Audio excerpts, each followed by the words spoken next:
Hey guys, this is TS Pathak and welcome to my channel peak point. Shorthand के लिए किस तरीके से प्रैक्टिस करें इस वीडियो में आपको ये मैं बताऊंगा। बाकी जो अभी आपने एग्ज़ाम दिया है उसका जो रिज़ल्ट है वो आएगा अभी जो 9 अप्रैल के आसपास, जो एसएससी ने जारी किया है उसके अकॉर्डिंग। तो लगभग अभी देखिए 4 महीने तो ये हो गए और रिज़ल्ट के आने के बाद 3 से 4 महीने कम से कम लगते हैं एसएससी को स्किल टेस्ट लेने में। तो अभी आपके पास देखा जाए तो 8 मंथ्स है। तो अगर आप बिगिनर है तो किस तरीके से प्रैक्टिस करनी है, अगर आप 70 की स्पीड पे चल रहे हो या फिर 60 की स्पीड पे चल रहे हो, उससे 110 तक की स्पीड पे कैसे जाया जाए ये मैं आपको आज इस वीडियो में बताऊंगा। बाकी पहले मैं अपने बारे में आपको बता दूं कि एसएससी स्टेनोग्राफर 2018 का मैंने एग्ज़ाम क्लियर कर चुका है और उसके अंदर जो ग्रेड डी है उस जो स्किल टेस्ट था उसके अंदर जो मेरी एरर आई थी 2.19% थी, जो कि ग्रेड डी के लिए एरर अलाउ होती है 5%, सॉरी 7%। एंड ग्रेड जो सी होता है उसका स्किल टेस्ट है उसमें मेरी एरर 6.43 थी और इसमें जो एरर अलाउ होती है वो सिर्फ 5% होती है। मतलब मेरा जो ग्रेड सी का था वो क्लियर नहीं हुआ था क्योंकि मैं इसमें कभी रेगुलर नहीं रहा था और ये जो है सिर्फ मैंने लास्ट के 1 मंथ जो है प्रैक्टिस करी थी, जो अच्छी तरीके से प्रैक्टिस करी थी। मेरे को पहले आती तो थी लेकिन जो लास्ट में था मैंने बहुत अच्छी तरीके से प्रैक्टिस करी थी। बाकी मैंने किस तरीके से प्रैक्टिस करी और मैं किस तरीके से नोट्स बनाता था अपने, वो मैं आपको इस वीडियो में बताऊंगा। पहले मैं ये बता दूं कि अगर आपने स्टेनो बिल्कुल भी नहीं सीखी है एंड आप बिगनर है तो सबसे पहले आप कोई भी जो ऑफलाइन इंस्टीट्यूट है फिर ऑनलाइन इंस्टीट्यूट है वहाँ से आप अपना बेसिक कोर्स कंप्लीट कर लीजिए। और बेसिक कोर्स जो कंप्लीट करने में जो आपको सबको अलग अलग टाइम लगता है, अगर जितना आप टाइम डिवोट करोगे उतना कम टाइम लगेगा। तो आपको जो कम से कम टाइम लगेगा वो 2 मंथ लग सकते हैं अगर आप अच्छे से पढ़ोगे। बाकी और पूरे दिन अगर इसमें लगे रहोगे बहुत अच्छी तरीके से आप इस 2 महीने को कम भी कर सकते हो। और फिर उसके बाद बस आपको प्रैक्टिस करनी है।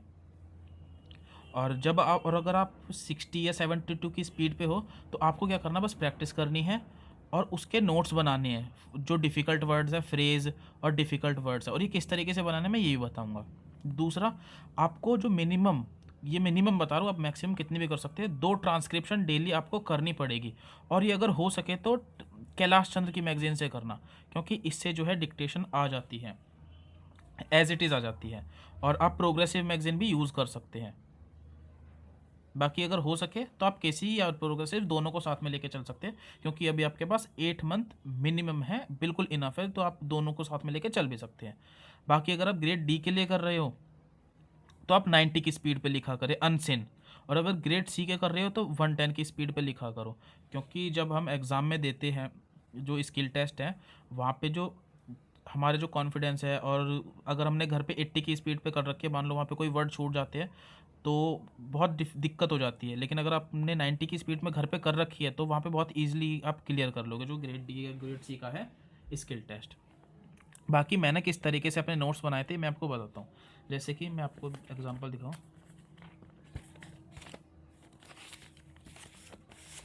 ये जैसे कैलाश चंद्र मैगजीन है, तो ये 280, ये 2 ट्रांसक्रिप्शन है। तो इसमें क्या करता था, सबसे पहले डिक्टेशन लिखता था।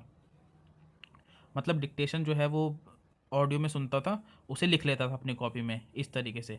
फिर उसके बाद मैं रीड करता था, और रीड करते हुए दिखा अगर मेरे पे ये वर्ड नहीं बना, मैंने इसे अलग अलग बनाया है, आई डू नॉट इस तरीके से। अगर मैंने इसमें देखा कि इन्होंने एक तरीके से बना दिया, तो मैं क्या करता, इस आई डू नॉट पर्पस को अपनी अलग से कॉपी में लिख लेता था और ये उसके सामने बना लेता था।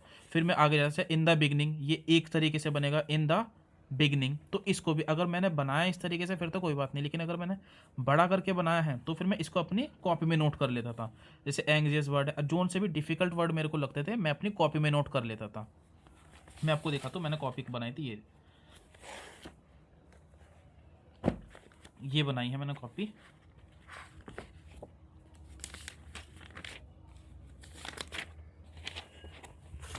ये अगर आप देख सकते हो तो ये मैंने कॉपी बनाई थी अपने, ये लगभग 70 पेज है इसके अंदर। इनकी मैं लगभग जब भी जो मेरा स्किल टेस्ट होता था मैं इसी के लिए बस एंड में इसका रिवीजन कर लिया। जैसे रिजर्व बैंक ऑफ इंडिया, तो या तो ऐसे रिजर्व बैंक ऑफ इंडिया ऐसे कर लो या फिर ऐसे, मतलब जिस तरीके से मेरे को सुटेबल लगता था मैं उस तरीके से बना लेता। जैसे इन फेवर ये हो गया, तो यहाँ पर जितने भी थे मैंने फ्रेज लिख रखे थे। तो जैसे कि अगर मान लो पहली ट्रांसक्रिप्शन में इतने से वर्ड आ गए, दूसरी ट्रांसक्रिप्ट में इतने आ गए, तो मैं इसमें एड ऑन करते चले जाता था, और जो वर्ड थे वो मैं यहाँ पर लिख दिया करता था। जैसे जगलर, प्रिवेलिंग, क्रिएटिंग, जो उनसे भी डिफ़िकल्ट वर्ड लगे मेरे को या फिर नहीं बने मेरे पे, या कम टाइम में मेरे को, या उसको मेरे को शॉर्ट तरीके से बनाना था, मैंने इसमें लिख लिया। क्योंकि अब मैं क्या करता था, ये डिक्टेशन हो गई, फिर उसके बाद जब मैं नेक्स्ट डे या फिर जब दूसरी ट्रांसक्रिप्शन लिखता था तो सबसे पहले जो मैंने वर्ड लिख रखे हैं मैं पहले उनकी प्रैक्टिस करता था। फिर उसके बाद जब जो अनसिन जो है ट्रांसक्रिप्शन फिर उस पर जाता था। फिर उसके बाद जब दूसरी ट्रांसक्रिप्शन में लिख लेता था उसके अंदर से कोई से भी डिफ़िकल्ट वर्ड या फ्रेज लिखते थे, मैं उन्हें इसके अंदर ऐड ऑन कर लेता था। ये ऐसे करते करते जैसे इट बिकम्स है तो इट बनेगा, फिर बिकम्स, ऐसे।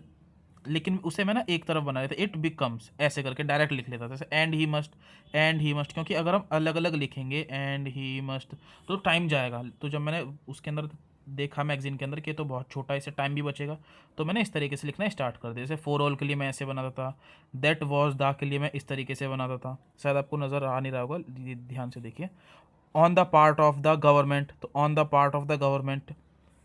तो इस तरीके से मैं प्रैक्टिस करता था। एंड जब लास्ट डे बच गए थे 1 या 2 दिन, तब मैंने इन्हीं की जब बहुत सारी इनकी प्रैक्टिस कर ली थी।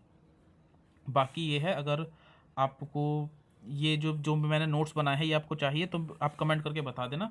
मैं जितने भी ये मैंने पेज करवाए, एक एक या 2-3 जितने भी मेरे से पॉसिबल होंगे मैं इन सब की वीडियो बना दूंगा। जैसे वॉज ऑल्सो अगर मैं बनाता नहीं था, क्योंकि जब ट्रांसक्रिप्शन लिखते हैं तो वॉज और ऑल्सो इसमें टाइम चले जाता है इस चीज़ को बनाने में। तो कैसे वॉज और ऑल्सो या फिर बट ऑल्सो अगर हम अलग अलग बना रहे हैं तो टाइम हमारा जाएगा, चाहे वो 1 सेकेंड जाए चाहे 2 सेकेंड।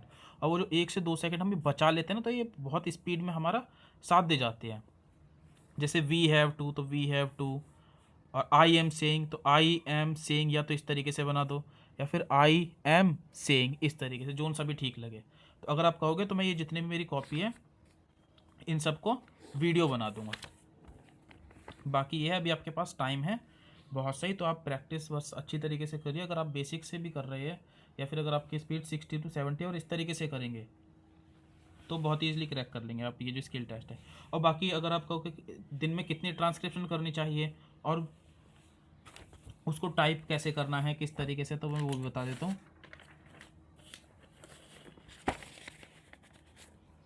तो दिन में आप जितनी भी मिनिमम आपको एक ये 2 तो आपको करनी ही है, ये मिनिमम है। बाकी आप जितनी चाहे उतनी कर सकते हैं।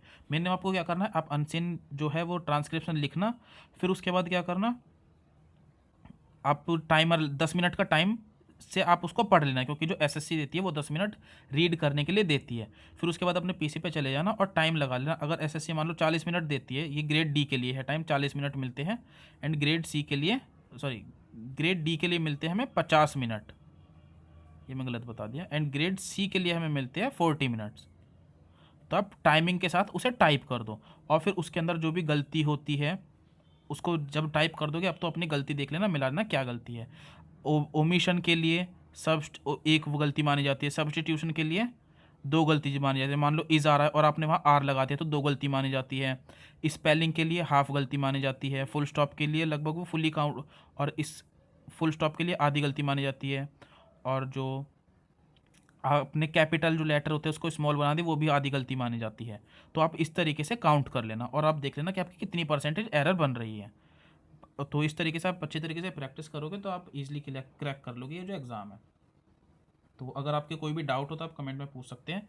बाकी टेलीग्राम के जो ग्रुप का लिंक है वो डिस्क्रिप्शन में मैंने दिया हुआ है, आप चेक कर सकते हैं। तो आप वहाँ पे भी डाउट अपने पूछ सकते हैं। तो stay connected and please like share and subscribe my channel. Thank you.